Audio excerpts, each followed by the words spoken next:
You're listening to Spreaker Web Radio.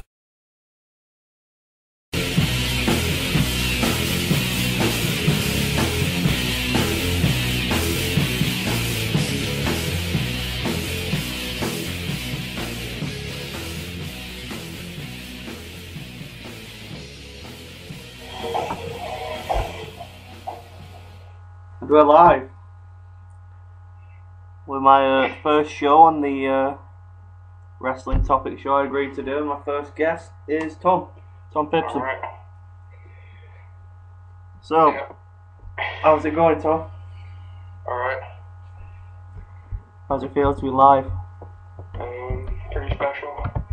I'll remember this day for the rest of my life. I'd like to say thank you to my dad, but carry on. Plenty of time for all that. Right, well, what do you believe we should discuss first today? As we've got a couple of things on the agenda, but where should we begin? Probably should talk about yesterday's Raw, to be honest. Well, what did you think from the opening segment? Straight away, bam, back in there. Give me a second, I will find out the Raw thing. You better be writing a blog on this stuff. You better be the man in the know. Nothing wrong with a bit of comedy. Slapstick comedy. It was the CM Punk thing, alright. Yeah, it was CM Punk coming out going, yeah, man. Well, to be honest, I'm not a big fan of Big Show, so... No, I don't think anyone's a big fan of Big Show at the moment. But yeah, to be fair, I think Punk's just a watered down version of what Punk was a year ago. You Well, think Punk's a watered down version of Punk? a year ago. Yeah, it's obviously toned down a bit because it's different. He shouldn't have toned down a bit more. That was the only sense of attitude anyone had. But I kind of liked it because it was the same place that it all happened a year ago. Yeah, he wasn't bad. I liked the way he was in Las Vegas. He was talking about this and this. Yeah. It was like I was happy to not see Daniel Bryan and AJ there. Well, yeah, it's about time they moved on from that because it's. To be fair, it was a good storyline, but it seemed like it was going on forever now. Yeah, it couldn't drag on much longer, to be fair. And to be fair, after last night, no, not last night, the Money in the Bank, I thought it was going to keep on going because the whole fact they didn't use AJ that much as referee. Yeah, well that's what we'd all think straight away, because was that meant to make us think like that? Yeah, probably. I'm just glad it didn't. I've managed to find a link finally for our first episode if anyone wants to listen in live. I don't know if we've currently got any listeners, but I've posted the link on the group. Tom, if you've seen it. Well, obviously, if someone decides to join us, then fair play. Well, Go on. we accept all inboxes if you want any questions answering, as well as the agenda we've got for tonight. But as things stand, I don't think we've got anyone listening, but obviously this will be a podcast so people can listen when they want. Yeah. Obviously, it's first show, can't expect that. Won't really matter.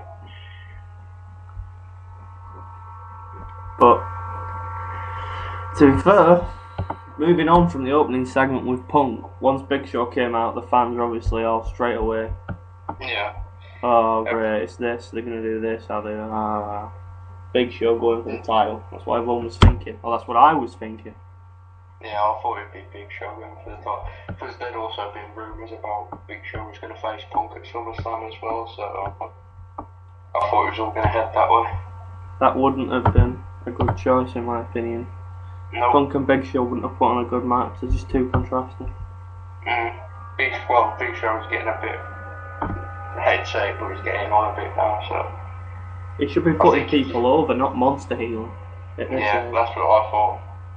I think he should be, this moment that he's having now, the whole big guy who beats everyone up, that should have come years ago.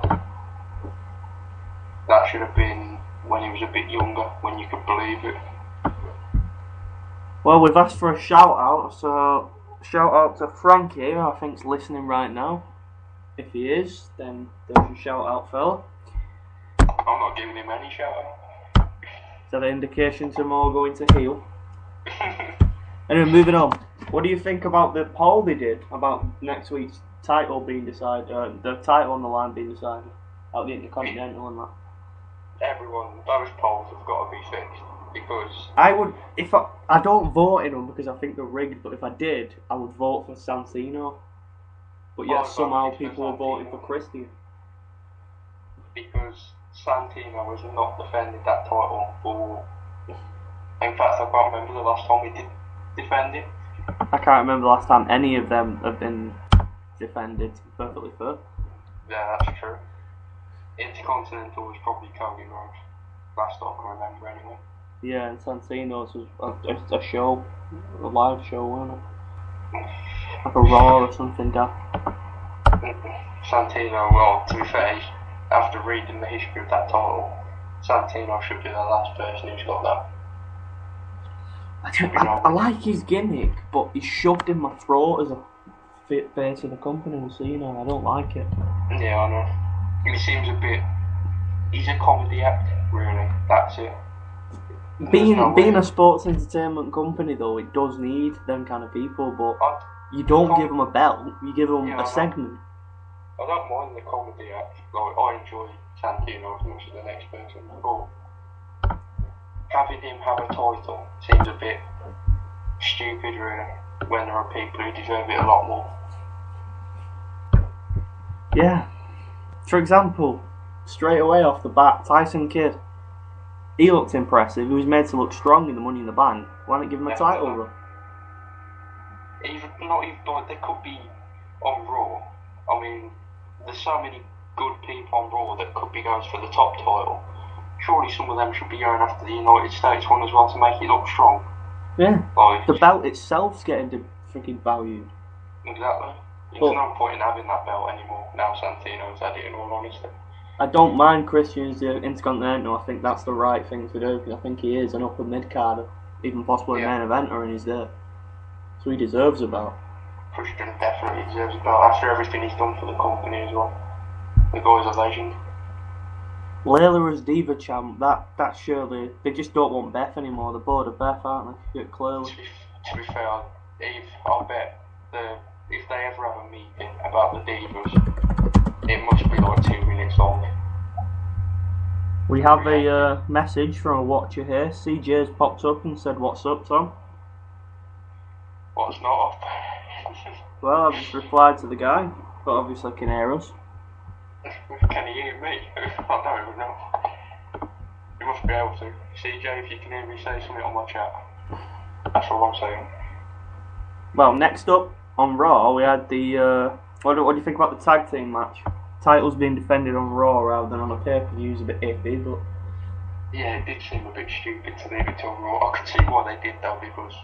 Well, it added more fuel to the fire with that whole AEW incident, didn't it? Yeah. I suppose that was... But the match itself was alright. To be honest, you always expected it to end how it did. You always expect them to win. But at least they're trying to do something. At least they're trying to do storylines with the tag team now. It's been a while. I agree with you there, but Kofi and Truth are always going to win that. Yeah, without a doubt. But you could never see it going any other way. is it time for a new tag team to emerge and the primetime players deserve that belt? Possibly even Unico and Camacho or Primo and Epico? Or even the Usos. I haven't seen them in a while. The Usos are a really good tag team. I think they gave Primo and when they gave Primo and Epico the belts, it was too early. The problem with the Usos, though, is they're constantly buried by WWE Creative. Yeah, that's true. And I don't understand why. Literally every single match. Considering the Dad's one of the most loved faces in the entire business. Yeah, I know. I mean, last night proved it. Everyone still knows who he is. I was disappointed in the crowd, but... Yeah, the crowd was a bit disappointing, but you kind of expect that with WWE these days. It's a nice change from Bob Backlund. Don't get me wrong, he was a good one to come back, but you go from Bob Backlund to Rikishi. Bob Backlund should have been one of the first ones, to be honest. They peaked too early because they had Psycho Sid and Vader, and I was thinking, oh Jesus, this is fantastic. Then they had Doink, which disappointed me. DDP Yeah, but only returning to Diamond Cutter, which could have done better. And then there was just crap after crap. Well, I was happy to see them, but they could have been better in my opinion. it should have been, that order would have been fine if it was Doink and Bob Backlund were the first two. Yeah. And then followed up by Vader and the others that came after.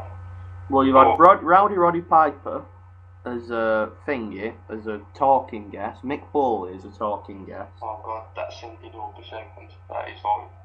That was just the biggest car wreck of a segment I've seen quite a while. Right at the top. It's terrible.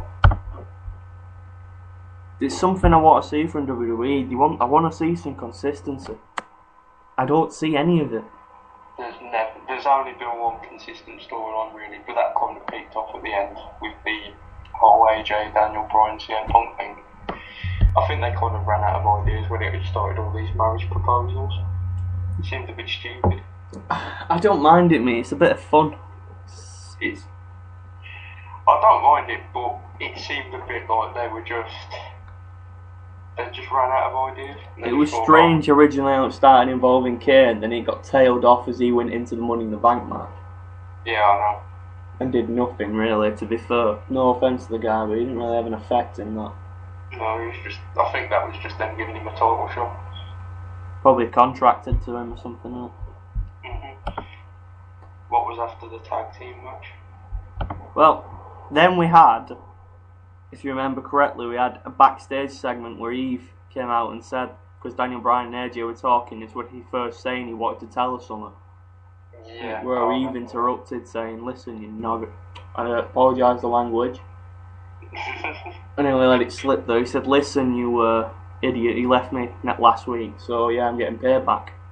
And referred to AJ as that payback being, as the famous saying goes. So what did you think about that segment then? It was just the lead up to whatever was going to happen later. Really, didn't really have an effect on anything. I think it was just a filler. Fairly solid though. I've seen worse things. It was an alright tag match. It allowed the Miz to come back to Raw, didn't it? But yeah, I ain't got really much to say on that. It was just a filler. Yeah. Moving on quickly from the filler segment. Next up, we had the Zack Ryder versus Del Rio. Now, this to me, I was completely confused. I thought, oh, Del Rio's just making looking aggressive again, you know, because obviously he clearly destroyed him throughout the match. Yeah. But the weird thing is, the past few times Del Rio has done this, I thought Booyaka's going to start hitting, Rey Mysterio's coming back. But this week, because they'd not done it for so long, and I'd already heard it was SmackDown who were coming back, I didn't expect it. Yeah, so when that music hit, I got a little shiver. It was good. No, I actually really enjoyed it. I didn't expect it, which is probably why I marked out as much as I did, being honest. Yeah. And I'm not a Rey Mysterio fan, but... No, I'm not, to be fair. Good to see him back. Oh, it is good to see him back. I hope he keeps clean currently. So anyway. But that must be some build up to Del getting payback for Del Rio laying him out. Must be. I said this should lead up to something because haven't they had Sin Cara and Alberto Del Rio beat up Sin Cara a couple of times as well? Well, a couple of weeks ago, I know from fresh memory, a couple of weeks ago that Sin Cara was buried by Del Rio. Exactly. I think they should try and do a feud where it's them three all involved. How many years has Mysterio got left in him though? What do you think? He could still go for a couple, I reckon. He's alright for a couple of years. Because I think the Sin Cara match, I think that's going to be a WrestleMania match. Yeah, without a doubt. Everyone wants to see it, which is why it should be a WrestleMania. Because the original plan before he got injured was to have, well, the same, we'll talk about Wade Barrett a little bit, the same was Wade Barrett to win the Money in the Bank at WrestleMania and Sin Cara Rey Mysterio. Because they wanted to beat the record for the most amount of people wearing masks in the building, if I remember correctly, which is also another reason why they brought back the masked Kane, to recover for Sin Cara and Rey's injury. That would, to be fair, any idea of Sin Cara Rey Mysterio's plan is amazing. If Sin Cara keeps his botches to himself, But Ray can carry him though for a match. yeah, I reckon Ray could. He's done it for long enough. Ray's definitely got the experience to carry him. Without a doubt. Sadly, a lot of people disagree, but I'd like to see a heel turn from Ray. I'd like it. But it's a John Cena thing again, it's not going to happen, is it? It's too low. Yeah. Too much money in Ray masks and all that stuff. Couldn't see it happening. You had Cody Rhodes giving out paper bags. Yeah, but that was free. They didn't make any money off that.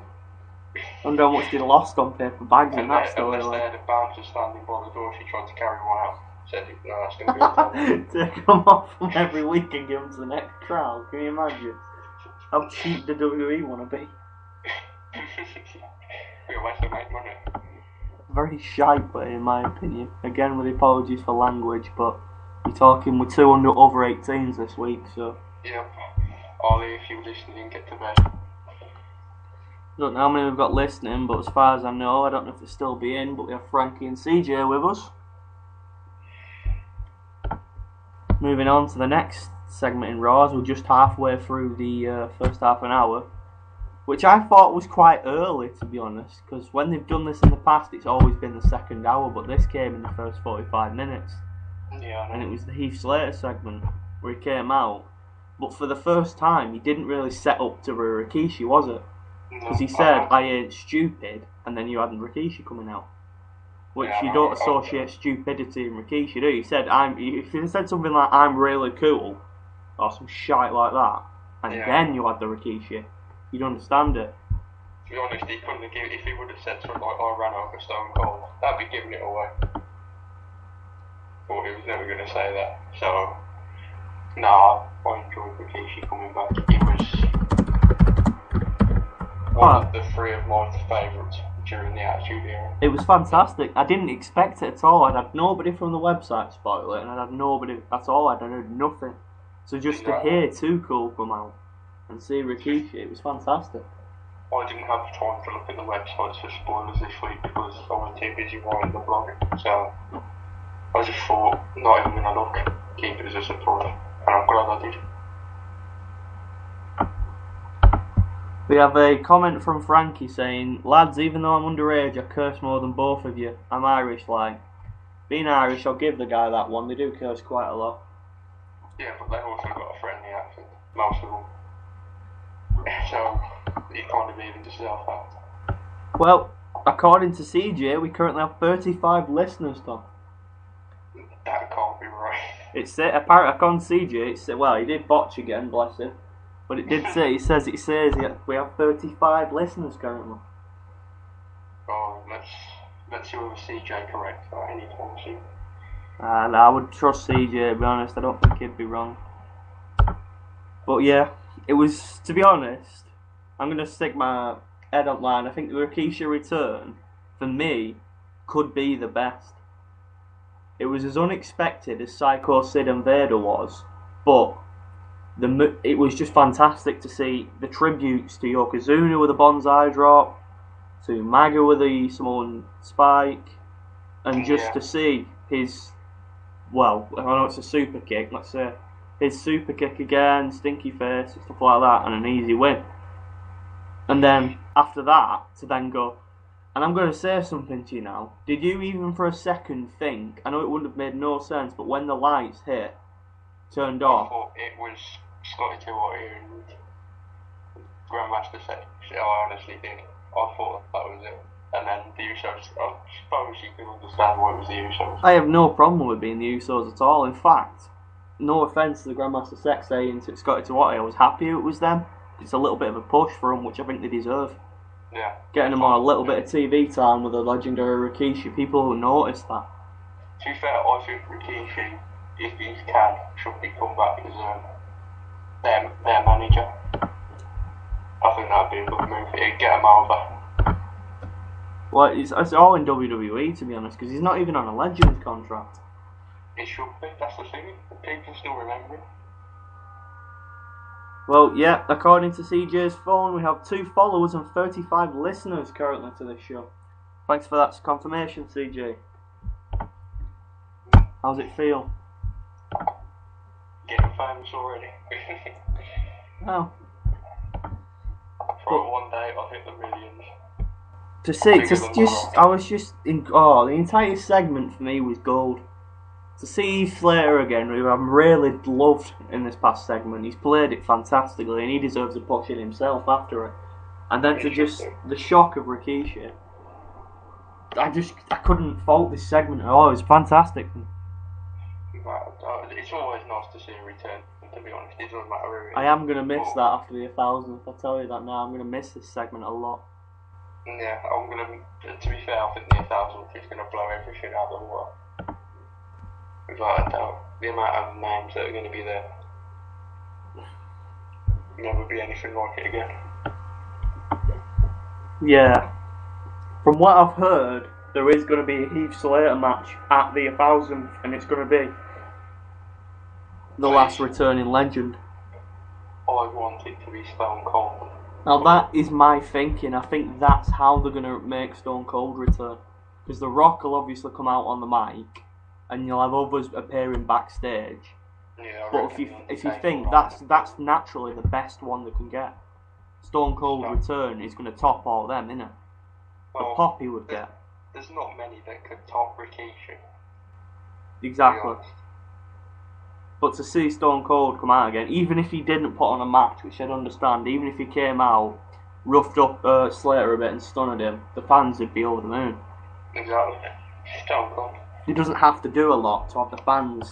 It'd make the crowd hot immediately. He doesn't have to do anything. You can feel like Jericho return in January. He could just walk out, walk around the ring and walk back. No one would care. It's bloody Stone Cold. We have a interesting topic here from Frankie. He believes there should be a legend in a Heath Slater Battle Royal. What do you think of that one, Tom? Unless you plan to have Heath Slater staying all the way through to get a finisher off everyone, I can't see that happen. But it would be funny. Heath Slater lasts to the last one and gets stunned and Vader bombed and psychotic power bomb package release. It would be a bit crazy, but it's possibly a good idea, but I just don't see WWE going that way with it. I think this storyline will end at the 1,000th with a big return, and that'll be it. Yeah. Anyway, moving on to the next segment, as time is running out on us for this half an hour slot we have, but obviously if you're happy we can extend to another half an hour depending on how the reaction is. But the next matchup on last night's Raw was the AJ, Daniel Bryan, Miz Eve tag match. Now what was that like for a match for you? There was, I don't know, I didn't really, like, it was all leading up just to one thing, and that was the proposal. So, I kind of just ignored the match for the main part, just waiting to see what Bryan was going to say. But, I like where they're going with Bryan, because it does seem like Bryan doesn't have an agenda anymore. And I think Bryan what they should do what I said, which is have Bryan obsessed with AJ this time round, while AJ looks a bit more like taken back and looking away at other people, instead of the whole AJ being obsessed with Daniel Bryan like it was last time. Like, switch the roles around. Well, it was an interesting match just to see Miz again compete first time on Raw in a while. Well, yeah. I'm sad that he lost again. Streak, yeah, I'm sad that he lost again, but I suppose they had to make AJ and Bryan win, didn't they, really? Yeah, I heard an interesting thing that made sense. The Miz did they do, WWE do those backstage fallout things. Yeah. He did a video and he said something about what's he going to do about the lack of authority, and he said he was going to, you just wait and see. So I was thinking, what if the Miz was the next GM? What would you think about that? I can't see it happening. But I can't see it happening, but if I remember correctly, that was a storyline on WWE 12, and they have been known to steal storylines from the games in the past. As people like, from the game, Lesnar was on it. Truth be told, Lesnar returned a few months after. I wouldn't mind that, because Miz is great on the line. And if everyone was trying to get over with the Miz, and like, what they did on the story on the game. I think that'd be good. Yes, I'd like him for now to stick to in ring. I think that's for his best for now. But yeah, possibly it's a possible move. I think there's better options. Yeah, but I don't see, like, people keep saying Ric Flair and Edge and stuff. I don't think that's going to happen. Ric Flair, not anytime soon. Not with the whole. No, there's definitely no one being poached from TNA anytime soon. Yeah. But then obviously we've discussed a little bit in detail, but what about the marriage proposal? I think it was kind of inevitable, and they're having it next week, so... I think, to be honest, that's a bit rushed. It looks like now they're desperate for filler. To be fair, there should be enough filler for the 1,000. Exactly, I'm confused to why they've rushed that through. In 1 week, we're going to have the ceremony on it happens to be the 1,000th Raw. SOS! Okay. Dead arose, climbed from their graves, and walked among the living and were judged. Everyone. Sorry about that, we seem to have had an advert in the middle of the Yeah, I know. The joys of live broadcasting, eh? It seems it wanted to slot an advert in there, boys. I do apologise to anyone that's doing it again.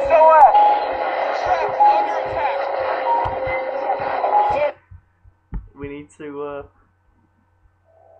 need to avoid these now because it keeps doing Dead Island trailers. Anyway, moving on. Moving on swiftly from Botchamania we've got going on. Oh, God. Next up, we had the rubbishy little tout announcement. What did you think of that? Oh, next thing.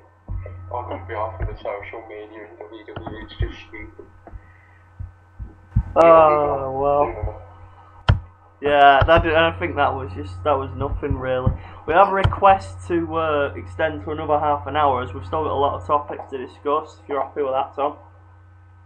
Yeah, I'm alright with that. Well, we've got 2.5 minutes left of this, but then I can broadcast another live session. If you have a little break, we wrap it up where we stand in a couple of minutes and we have a little break. While you let the advert play. Yeah. Get that out of the way. Right.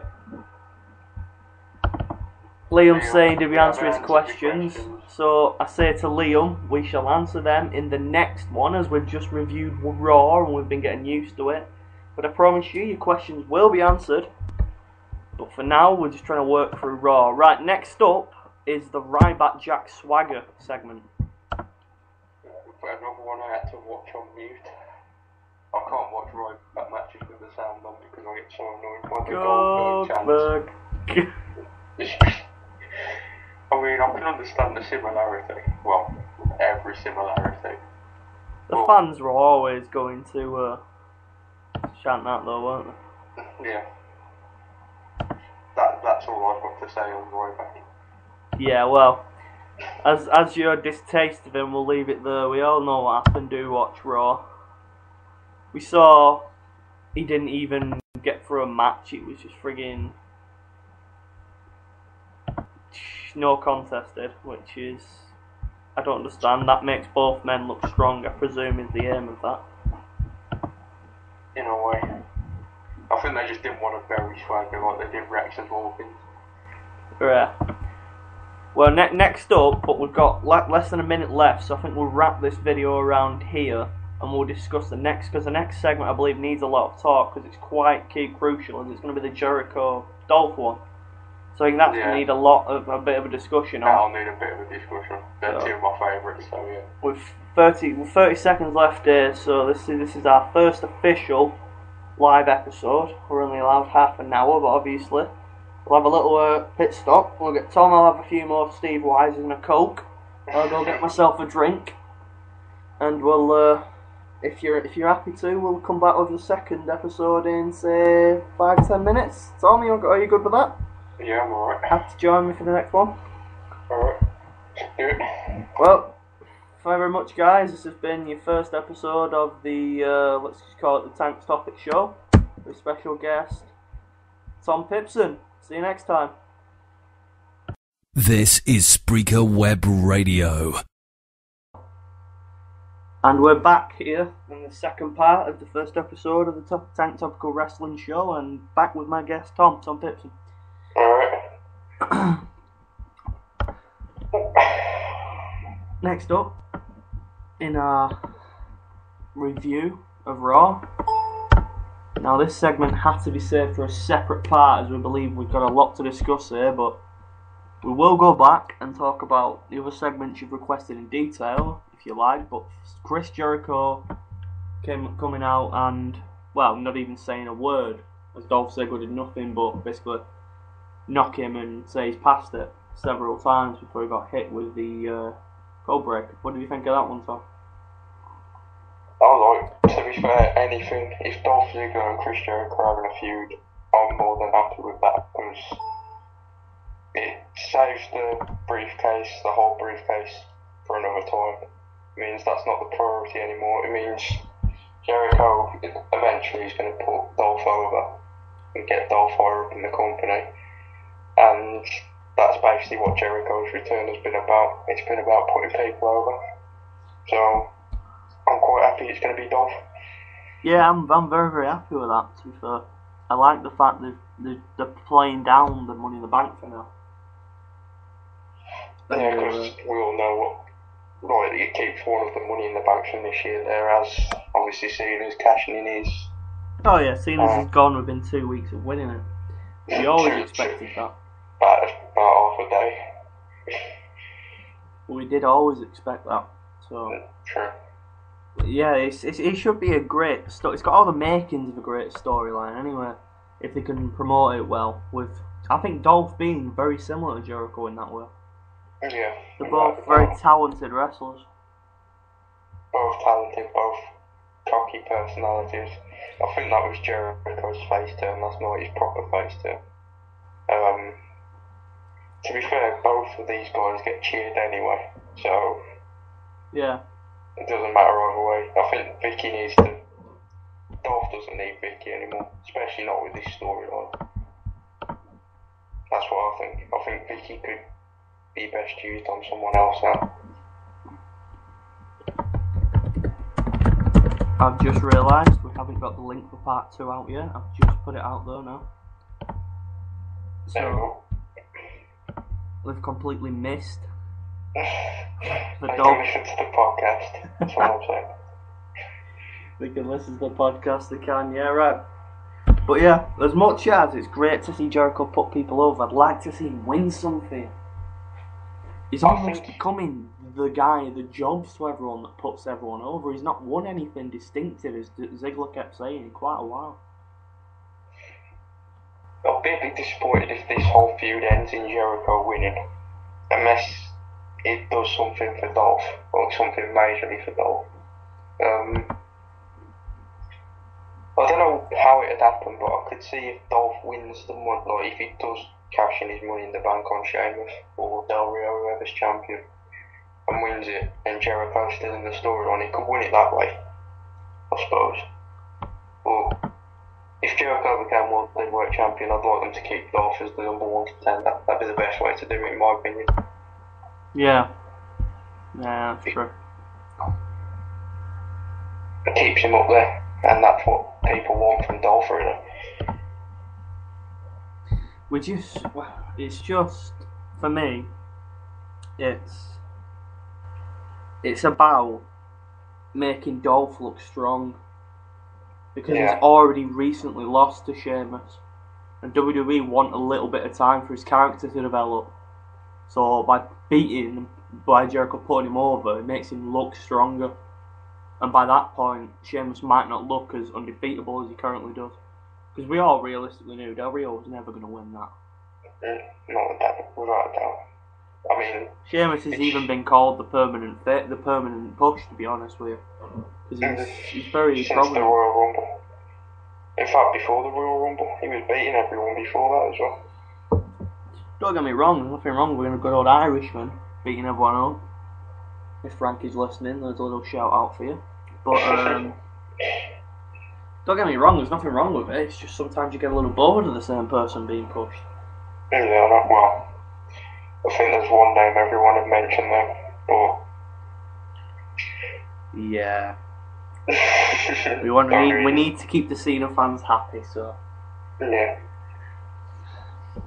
But yeah. Moving on from that, in a very, very short discussion, just let's touch upon the fact Brodus Clay had a little job match with JTG and a bit of a dance again. JTG looked good, but he didn't look good in the ring as per usual. But obviously he was getting jobbed. But yeah, that happened, Tom. Let's agree to move on from that quickly. It exists. Yeah. That's all that needs to be said. It existed, yeah, sure. As we got a request, I think we should now take this time before moving on to the main event kind of thing to go back to that AEW segment a little bit from earlier in the night and then from Money in the Bank, because Jamie wants to hear about that for some reason. I like the whole AEW thing, to be honest. I like the idea of having a manager, giving a manager a mic, like having him talk his, talk the boys up during the match, or give him a pep talk. But it seems to have stumbled a bit, because the fact there were a Primo and Epico, he was giving cards out to Mark Henry, he had Mason Ryan as security, and I've seen I don't nothing. think this storyline's going to last. It seems to be downgraded. He now just seems to be basically the manager of Line players. And they've not done anything yet. They look very strong since they've come on Raw, but they've yet to win a title. If you think about it, they're all enhancement talent or lower mid card, whereas you've got Truth and Kofi who are quite easily upper mid card. Yeah, that's why they're champions. Exactly. And they're pretty much they're the two, well, everyone knows they're the strongest two. It was just a tag team thrown together. No one's going to beat them, and no one should realistically beat them. They're scared to give the lower cards a chance of a title belt. But they did earlier, didn't they, with Primo and Epico, and no one really took to it. Exactly. I thought that was stupid. But again... But it was too soon. It was pretty much as soon as they'd formed. Yeah. And it was just way too soon. Yeah, I agree with you there. But the whole AEW thing could be packaged well. It could be, but if you keep getting title matches, then it's going to get stale very, very quickly. I think AEW should be made into more of a, not just a tag team, it should be a proper stable. And they need to have one big guy in the stable. I'm not on about big as in mostly like Mason Ryan, I'm on about big name. Upper mid card or a main eventer. Yeah, just to give it some relevance. I think we both agree that's where it needs to go. It's not where it's going to go, but that's where it needs to go. Well, if me and you are in charge of creative, that's where it's going. Yeah, without doubt. For this episode, there's another little advert for you. Forever likes BBC Three, we've just promoted BBC Three in this blog. Well, not blog, podcast / live stream. Now we move on to what I believe to be the main event. Yes, it is indeed. Which is the obvious CM Punk versus Big Show match.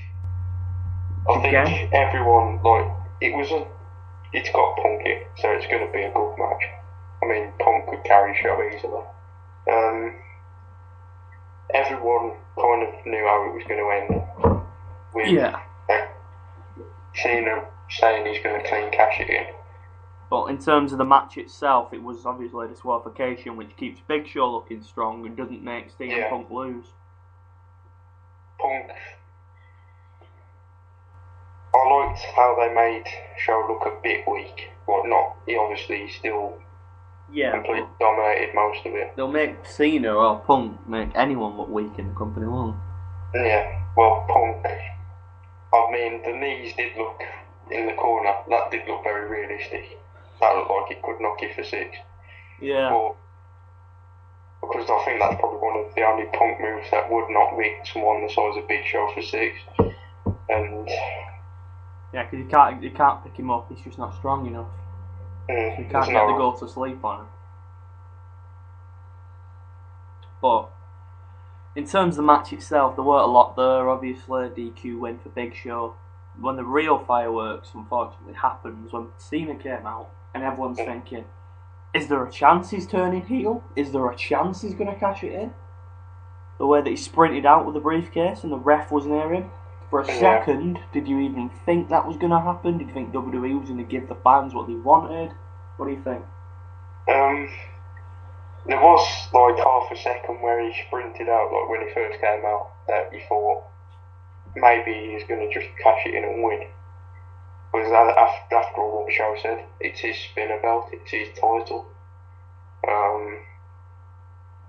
But overall, it's John Cena. It's the face of the company. It's the guy that makes the money. Exactly. He was always. You could kind of see why everyone would just think it's going to be a clean cash in. Yeah.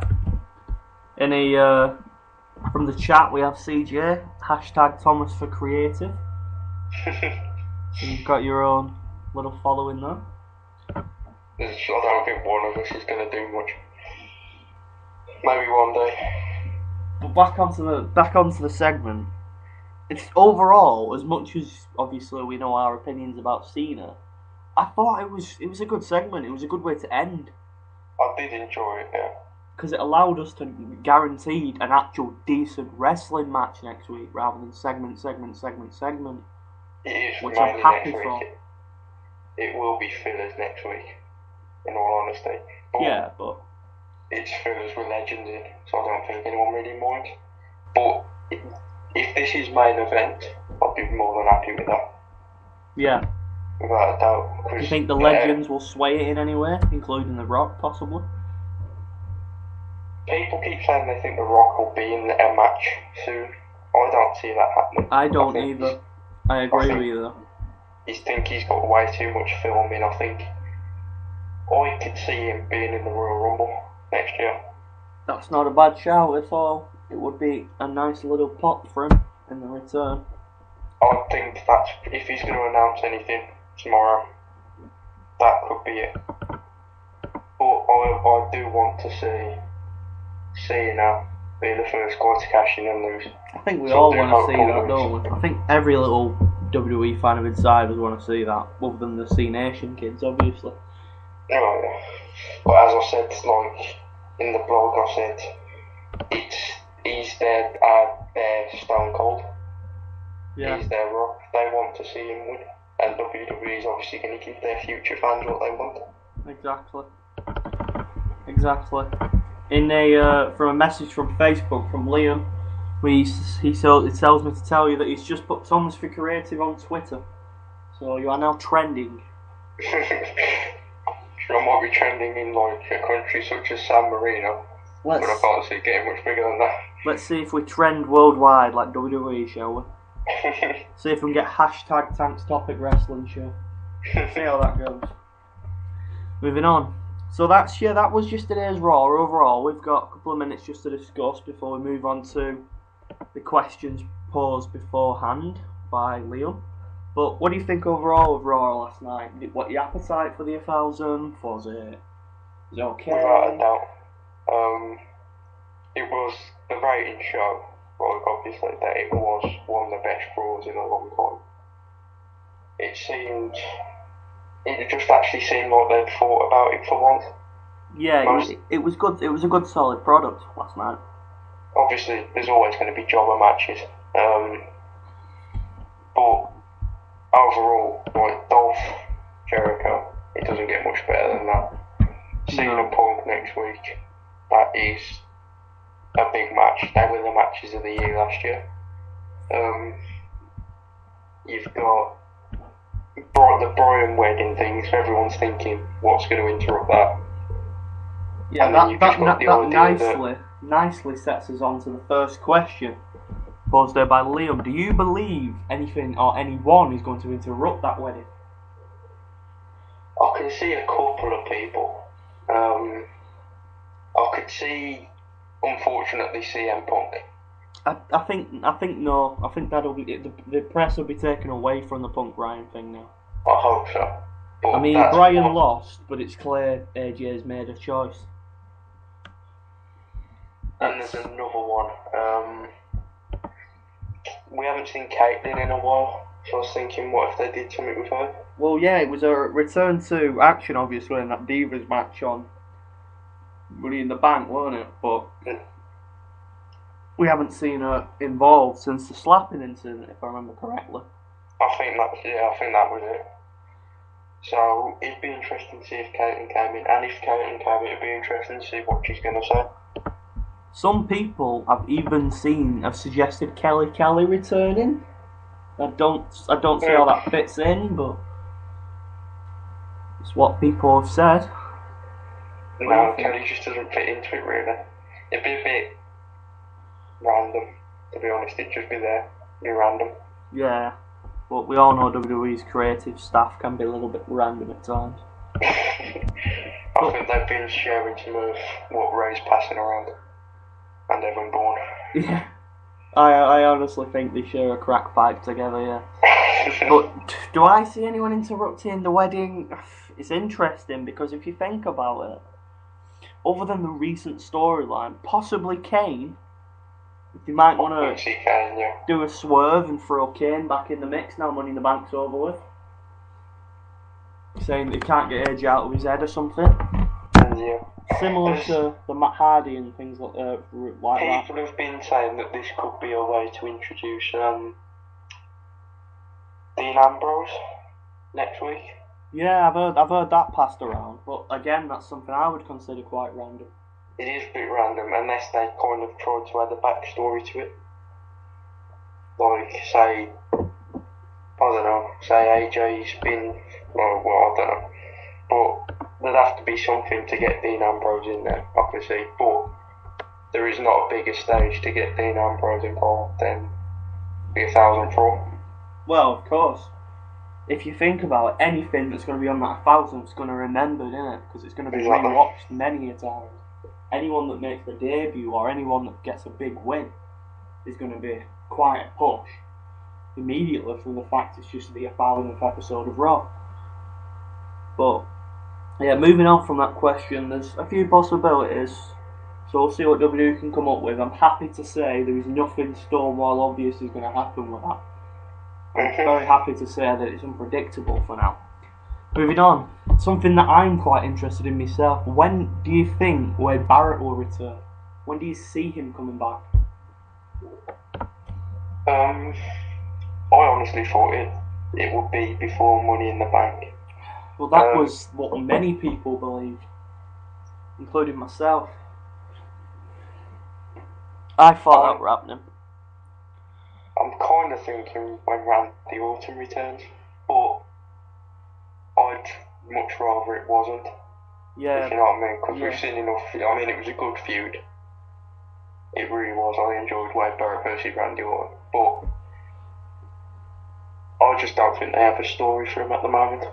Well, the rumour is that he's just been doing a little bit of filming in a WWE production, so he's now fit, but he's just been off screen filming. He did have that injury, and then I think he did do a film in. I think he said something on Twitter about being in New York at a point. I think he's at FCW soon as well, so it could be soon his return. Well, I haven't even heard any news or updates on it. I think he put on Twitter today that he's going to be at FCW. You see, Twitter, I'm not really active in Twitter. This is more your style of things. The younger kids. Well, yeah. How many months have you got on me, Junior? But I'd like to see him soon. But do you think SummerSlam? I think that's a big enough stage for a Wade Barrett return to pay-per-view, like they did with The Miz? It could be SummerSlam. I still think it might be. I think it could be the 1000th Raw, to be honest. Again, it's unpredictable. It's quite easy. But it's again, where would they bring him on in the 1000th Raw? Yeah, they can't just cram big names though, can they? They have to be some form of... There is a bit of a past history with Punk and Cena. Oh yeah, of course there is. Of course there is. Maybe that could be involved. It's a little disjointed with the Nexus and the new Nexus, but Wade Barrett and Cena, you don't exactly see eye to eye, and Punk obviously took over the Nexus, so that was one of my favourite storylines, that was the Nexus. I've really enjoyed that. Yeah, Nexus was a brilliant storyline. It was just... youngsters wanted to make a name for themselves. Yeah, it got a lot of people in.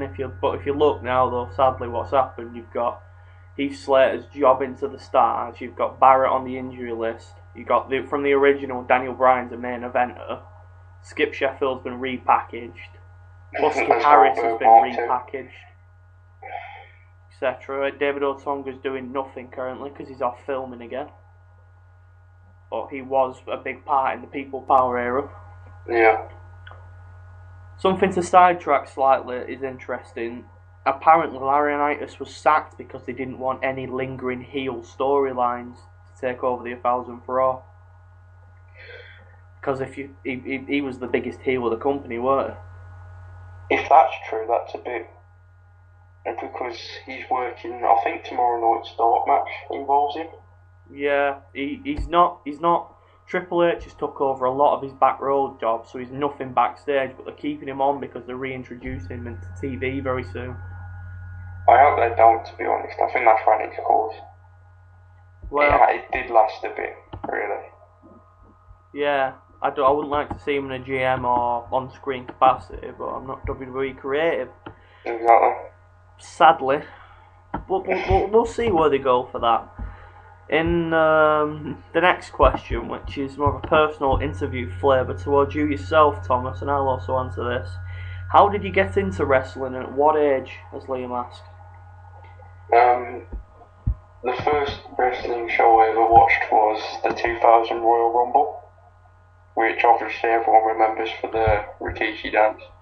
Oh yeah, I've got that. I've watched that quite a few times myself. Yeah, I enjoyed that. What age was I then? 2000. 12 years ago. I would have been 6, turning 7 that year. I haven't watched it all the time since then. I watched it till about 2004, I think it was. And then I have to admit I'm a bit of a newcomer to the new one. I started watching in December 2009. Yeah, so I'm the same. So obviously I got the Nexus, I got the Punk, the Summer of Punk. And yeah, I've been watching every single show since 2009.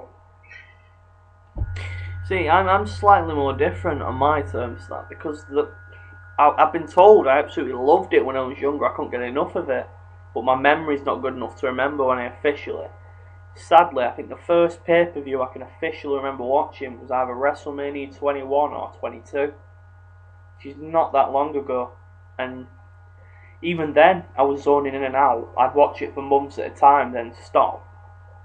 Because even more recently, it was just I'd stopped watching it again, because I watched it in 2011 for a while, for the first, say, couple of months of the year, and then I just stopped. And then after the night after, the first Raw after the 2012 Raw Rumble, I started watching it again, and I've watched every pay-per-view bar No Way Out and every Raw since. Because usually my thing is all I watched in a year was the build up to WrestleMania, and I thought after that obviously it'll die down and I've got to wait again. But this year, the way they reintroduced Lesnar straight away, it did keep me hooked. Yeah. So I've kept on watching it and watching it and watching it, and I'm back on fully into hooked again onto it. So I'm a bit weird in that, in the sense, probably at the first age I watched wrestling, similar to you, but probably a couple of years later. Yeah. But I'm more, you started 2009 watching everything constantly again, whereas I was more zoning in and out.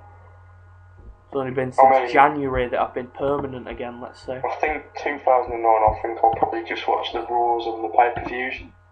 I probably did miss a couple, don't remember. Well, I never watched SmackDown, a pretty personal choice. Yeah, SmackDown's a bit... It's the second show, so no one can blame me there. No offence to a lot of people on SmackDown, because there's some very good matches. I watch my Raw and I'm quite happy and content with it. Yeah. Now I'm a proper... I watch Raw. pay-per-views, SmackDown when I can, and NXT. Yeah, I really need to try watching NXT, but again, I've been trying to talk about another brand. I've been trying to get into watching TNA, as I watched Destination X and I watched half of Bound for Glory, but I just can't get into it, and I don't know why. I think now that I'm back on WWE, I think. Now I'm hooked back on WWE, I feel I owe them. It's quite strange.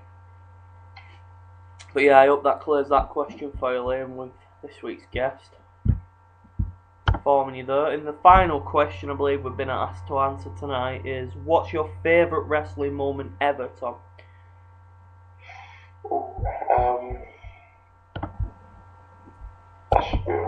I'd have to say it was that 6-man Hell in a Cell. I can't remember when it was.